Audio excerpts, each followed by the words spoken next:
Hey friends, welcome to Reads and Eats. My name is Fiona. Thank you for clicking my video today. I hope you enjoy it. I hope you've had a really good last couple of weeks and the time has been kind to you. As you saw last week, there was no video. I was on holiday down in Yorkshire with my parents and one of my friends, and I took ill while we were there. I ended up with a vomiting and diarrhea bug for a day, but I was like, yeah. This vomiting etc. was 6.5 hours, basically almost like non-stop. I was like absolutely jiggered. So kind of that was in the Wednesday night over into Thursday, and then Thursday we just didn't do anything. On the Friday we were able to do a wee bit, and then we came home on the Saturday, and by Sunday I didn't have any energy. I had enough that my body functioned as it should do, but I didn't even have energy to eat. I face planted into my food. I tried to have a shower, realised can't have a shower, need to sit down and do it. Came out the shower and realised I don't have any energy to dry myself. My mum had to dry me, dress me, dry my hair. I spent most of Sunday in bed sleeping, and from kind of that point on it's just been gradually trying to build up my eating, build up my my energy levels. I think I'm about 15%, if I think that's roughly where I am at the moment, and I'm very aware that in 6 weeks time I'm flying off on my big holiday for the year, and it's like, yeah, okay. So it's like I have cut down everything. I am doing very, very little. I'm only keeping appointments that are like medical appointments or a haircut. That's all I'm doing. The rest, meeting friends, everything is like, no. I am just shutting myself off in the house. I mean, I'm getting up at sort of 10 o'clock in the morning, having my breakfast, getting dressed, doing say one thing between then and lunchtime, and then I'll go for a nap for about an hour and a half. After lunch, get up, have a cuppa, and then I'll stay up till 9:30, and then I'm sleeping round. I will maybe manage to read till say 10:15. Light goes out, and that's me till 10 o'clock the following morning. So I'm just having to sleep and sleep and sleep, and just gradually kind of build up my activities, shall we say. But it's like, it's not fun. It's not been fun. And it was like my birthday last week, and no, didn't do anything. Thank you to everyone that sent me birthday wishes. I really appreciated that. Thank you very much. Yeah, for my birthday I didn't do anything. Actually, the one thing I did do is I sat and watched Pitch Perfect 3 on Netflix, because it's the one Pitch Perfect movie I hadn't seen. So I sat and watched that, and it was like it was enjoyable. I enjoyed it, and then it was like, right, that's fine. Birthday's done. We will celebrate my birthday once I'm feeling a lot better, but at the moment, no. Birthday's been, gone, went, and bye-bye for another year. So yeah, so that's kind of been why I've been very, very quiet on all social media, etc. I just don't have the energy, friends. I really don't. So I thought, right, today I want to try and get a video out, and that's kind of my big thing for today. So we'll see how we go. Reading wise, yeah. It's kind of the 21st of June and I've read 6 books. So it's very, very slow. So what have I read? I've read Small Town Girl by LaVyrle Spencer. This is my first LaVyrle Spencer. I gave this 4 out of 5. I actually really enjoyed it. So it's about a young lady who went off to Nashville to make her name as a country singer, and she did. And her sisters basically gang up on her and say, right, you're coming home because mum's going in to get her second hip replacement. You need to come and look after her. She's really not that happy to be back. And she sort of resents it, but she's also got, like, she gets on really well with one sister. The other sister is very jealous of her talent and of her success, etc. And they butt heads, and they really do kind of clash and things like that. It's also her maybe starting to appreciate what her home is like, what her hometown has, and there could be a romance in there. There's a young girl that she helps. I did really enjoy it. I liked the way she wrote the book. I liked the way she writes.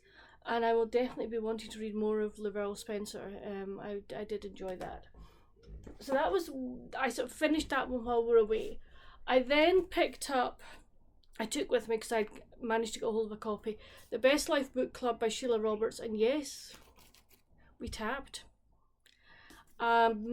Just little bits and pieces that I have that I really enjoyed this. So we meet Carissa, and she's just moved to Gig Harbor from Seattle because her soon-to-be ex-husband and her best friend have got together, while he had the affair. Unfortunately, means that she brings her daughter with her as well, and her 9-year-old daughter is not very happy about having to move. Her daughter called Marcy, I think it was Macy. And Macy's not happy about moving because it means she's having to change into new school, try and make friends. Her best friend was her mum, like her father's new partner's daughter, so they were best friends. So it's very complicated that way. And Carissa's got a new job with a publishing company. Her boss, I think Sheila Roberts possibly tried to sort of mould him or give him the impression of being a bit Mr. Rocher-ish. Probably maybe Mr. Darcy as well. Moody, brooding, tall, dark, handsome man. So that's kind of the vibe I got from there. Carissa makes friends with her new neighbours, Alice and Margot, and they're joined by Alice's sister Josie, and they set up a book club. And Josie is like one of these, how can I describe her? She's not exactly half glass full, half glass empty, or even glass full. She's sort of on the lower end of the glass empty sort of thing. And she tries to bully her sister about some things. And so you have that dynamic going on. You have the dynamic of Margot trying to find a new job, has an idea about something, tries to find funding for it, etc. So we have all of that, and we have the people that Carissa works with and the authors that she deals with. And some of the books they've read are, shall we say, self-help books as well. So you get snippets of those, and I just really, really enjoyed it. I liked the way Carissa tried to help her daughter deal with the change, deal with starting a new school and making friends. She tried to be as positive as possible, and it really was well written. A great book, thoroughly enjoyed it. I loved, I just loved the whole idea of the women coming together and just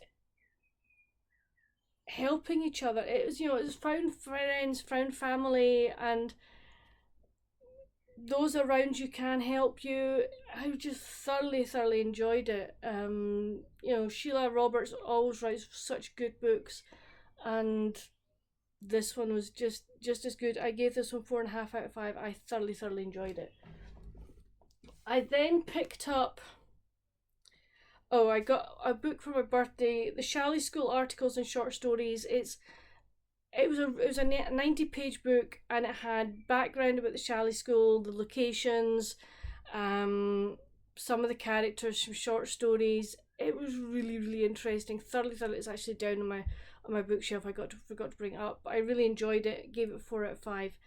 I then picked up The Finders Keepers Library by Annie Raines. This is the next book in the Somerset Lake series. And I really enjoyed this one. So we meet Savannah, and Savannah has come back to Bloom, North Carolina, because her aunt has had a fall and she's come to look after her.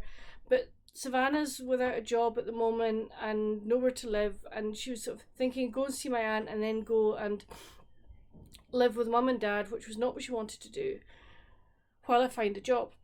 And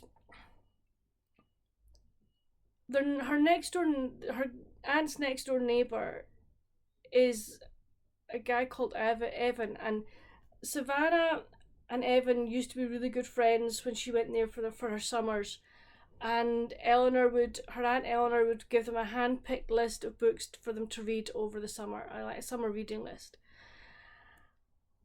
So, Evan, when she arrives, goes, why didn't you come earlier, blah, blah, blah, do you not know your aunt had a fall, blah, blah, blah. And she's like, no, I didn't. I phone my aunt every week, she never said anything, and her aunt hasn't left the house in over a year. So we have that connection going. We then have also sort of Savannah and Evan. It's like, there was something there when they were teenagers. Are they going to do anything about it, now that they're older? Evan is also having to deal with the fact that his daughter is now living with him, and because her mother passed away, she's a young teen who is, having to deal with that. She's moved from, I think, California, where she lived with her grandmother. Her grandmother is sort of putting pressure on her, to sort of tell her all the yucky things that her father's not doing, etc. All the things her father's not doing, all the things that you're not doing well, etc. So Gran is kind of putting that sort of pressure on her and trying to maybe think that, maybe I need to go and live with Gran, etc. One night there's a terrible storm and Eleanor's garden is absolutely, not decimated, but it's very badly damaged, and it's due to have a wedding there within 3 weeks. Now Savannah is a gardener. She is a horticulturalist, and she ends up working in her trying to repair her aunt's garden for this wedding with the help of other people in the village. Also, the Finders Keepers Library, which is a shed that's full of books that people can just come in and get and go away, it was badly damaged, so Evan ends up helping to repair that. So their paths are crossing. Also, I really like Savannah has just been diagnosed with lupus, and her ex-fiance did not appreciate that. Didn't appreciate what it was going to have to do to her life, and turned around and said, I can't cope with this, and walked off. Great guy, really great guy, not. So she's reeling from that as well, and she's having to sort of learn what her body can and cannot do, how much it can cope with. I really like that part of this book, that somebody learning how their body has changed because of a condition, and learning what they can and cannot do. I thoroughly enjoyed this book. I gave it 4.5 out of 5. It's part of this series, although the books are not sort of set. They're part of a series, but they're not, shall we say, as far as I'm aware, you meet the same people, if that makes sense. But I absolutely love this one, and I would highly recommend it. It's just I would highly recommend Sheila Roberts as well. I then picked up Bells on the Bay by Elizabeth Bromke. I listened to this on audio, gave it 4 out of 5. It's the 5th book in the Hannigan series, and this was the last one of this set of the Birch Harbour series. So we sort of find the Hannigan sisters finally finding out what happened to their father, and it's like how all the other loose ends that were in that they had from the other books, how they all came together. I'm not going to say much because I really don't want to spoil the book, but I've thoroughly enjoyed this series.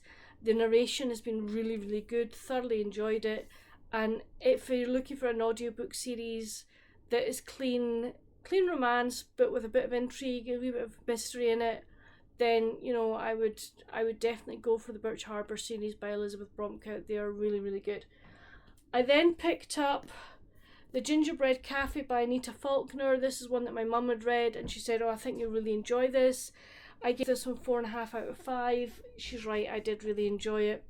So Gretel is a stained glass artist, and she's always have done some of her work. She's been working in a wee back room at the Gingerbread Cafe, which is run by Nell, but Nell suddenly passes away, and she leaves the Gingerbread Cafe to Gretel and to her nephew Lucas, who is a head chef at a fancy restaurant. And Lucas doesn't really, want much to do with the Gingerbread Cafe. He just wants maybe possibly to sell it, but there's a stipulation that they can't sell it for X amount of time. So it ends up being that Gretel decides that she's going to try and keep the cafe going, but she's not really a baker, and more often than not she burns things. And it's will Lucas come and help her, or will he not? Gretel is a very shy lady. She doesn't say very much, but she ends up having to become, shall we say, front of house. She has to stand up for herself. She has to deal with people. And in doing so, she meets some people, and she meets the other owners of the various shops on the lane. And she finds out that they've all been approached by this realtor who wants to buy up all the properties. Not for anything good. She wants to put basically chain stores in that are, that will turn the high street to nothing. So it's, can the shop owners work together to reignite that shopping area? And if they do, how are they going to do it? It was so well written. I loved this book. It was Christmassy, but we had other sort of seasons as well. It's how does Gretel move on and things like that. What does Lucas eventually decide to do? I thoroughly enjoyed it. If you're looking for a book for Christmas in July, I would give this one a go, because I really did enjoy it. I then picked up for the second time, I thought, right, I quite fancy maybe a family saga, okay? Because I do like them. And I'd given this book a go a couple of months ago, and I thought, it's really not for me. And I picked it up, and I thought, let's try it again. And I got to page 239, which is, I ended part 1 and was going on to part 2, and I just don't really have much interest in it. And I know that it's one of Melissa from Labradors and Libraries. I know it's one of her favourite series. I'm really sorry, but The Early Years by Elizabeth Jane Howard, the Castellet Chronicles, the characters weren't grabbing me enough. I just wasn't getting invested in the story. It just wasn't. I'm afraid, Melissa, it just wasn't for me. I've given it 2 goes, and I'm afraid I'm going to give it into a charity shop so that maybe somebody else might enjoy it more than I did. But sorry, I gave it 2 goes, but it just wasn't for me. So what am I reading now? I started on my Kindle. Now what's it called? A Cup of Flour and a Pinch of Death by Valerie Burns. This is her new book, her new bakery cozy mystery. A Baker Street mystery. So I've about 50% through it. I'm really, really enjoying it. The murder has happened, and it's like, how are we going to get our main character out off as being the main suspect, etc. And I am thoroughly, thoroughly enjoying it. And then I picked up Taking the Long Way Home by Christine Rimmer last night. This is the next book in the Bravo Family Ties series. This came out in April of 24. It is Harlequin Special Edition number 3039. So really enjoying it so far. Read one chapter, but I'm ready. I'm like, yes, please. So that's kind of what I'm reading now. We have a little book haul. You might have seen that my mum and dad very kindly last week, I'd pre-ordered 2 books from Watersons and they'd come in, and I didn't have the energy to go in. I couldn't even go in with mum and dad because it was like, no. But mum and dad said, oh, we'll go in to get them for them. We've got to go in anyway, so let us go. We'll go and get them for you. So they got me the Summer Book Club by Susan Mallory. So really looking forward to that one. And then also The Summer Escape by Jill Shalvis. Very, very summery cover. So that's 2 that I got. I then, having read The Finders Keepers Library by Annie Raines and knowing that I had another book in that series that I've read, The Christmas Village, I thought I want to get another one. So I ordered the True Love Bookshop. So I'm very much looking forward to that. There seems to be a bookish theme to my books this summer. And then I pre-ordered this one as well, but I ordered it from the online store because I couldn't get it from Watersons, which is really strange because it's published by Mills and Boon. So I got 15 Summers Later by Rianne Thane. Looking forward to this one. And then I also pre-ordered this one because I knew I wanted it. It's another Shalley School fill-in. And this is Millies of the Shalley School by Sarah Wright. This is about the starting of the finishing branch of the Shalley School called St Mildred. So really looking forward to that one. I'm going to buddy read that with one of my friends who's also a Shalley School fan. So she got a copy as well. So we're going to buddy read that together. And then I received 2 packages yesterday. I'm like, what? I didn't order anything. And one of my kind viewers and a friend who's become a pen pal sent me a couple of books as a belated birthday present. So you know who you are. Thank you so much. I was absolutely gobsmacked. I was so touched by your kindness. It really was so nice of you. So she sent me The Kindness Club on Mapleberry Lane by Helen Rolfe. I mean, is that not just beautiful? So I've never read a Helen Rolfe. And there's another one called The Little Village Library and A Little Village Cottage in Lantern Square. So if I like this one, I've got some others I can go and read. But I'm really looking forward to this one. And then I've never seen this book. And I've had a quick look through it and I'm like, oh my word. And that is Louise Blonde, Bookshop Tours of Britain. And it is brilliant. It takes you through, what have we got? Southwest of England and Coastal Tour, Bath and Bristol Tour, Oxford and the Cotswolds. There's a thing called bookshop bagging, where I think there's a list, hold on, 73, bookshop bagging. Bookshop bagging. Here's a handy guide to indie bookshops not covered by the tours, so you can be sure to collect or bag them all. I mean, that is fantastic. And she does Greater Manchester, North England, Isle of Man, Midlands, East Anglia, home counties, Greater London. Gosh, there's loads in Greater London. Oxfordshire, Warwickshire. And it's brilliant. And you get pictures of some of the bookshops as well. And you get pictures of the various,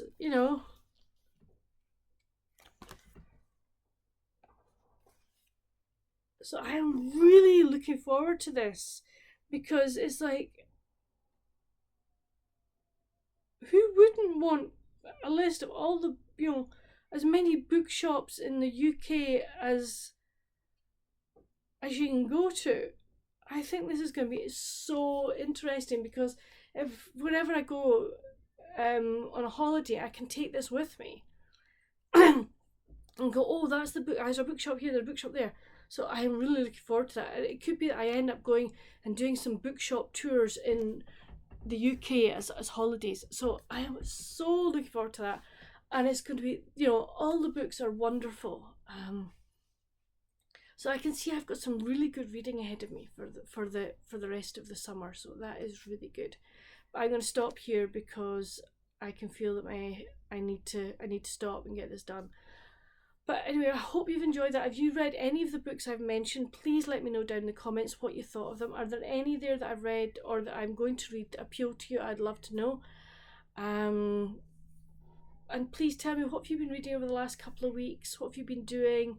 What are your plans for the weekend? Mine are just rest. We've got Glasgow made it to the URC rugby final. That's on tomorrow evening, so I'll watch that.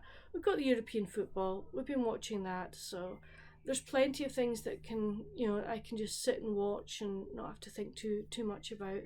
I'll do some reading, but apart from that, excuse me. Well, that's not bad. That's 26 minutes and I'm just yawning. But anyway, I hope you've enjoyed this video. Whatever you do this weekend and over the rest of the holidays, etc., stay safe and happy reading, and I'll see you in my next video. Bye.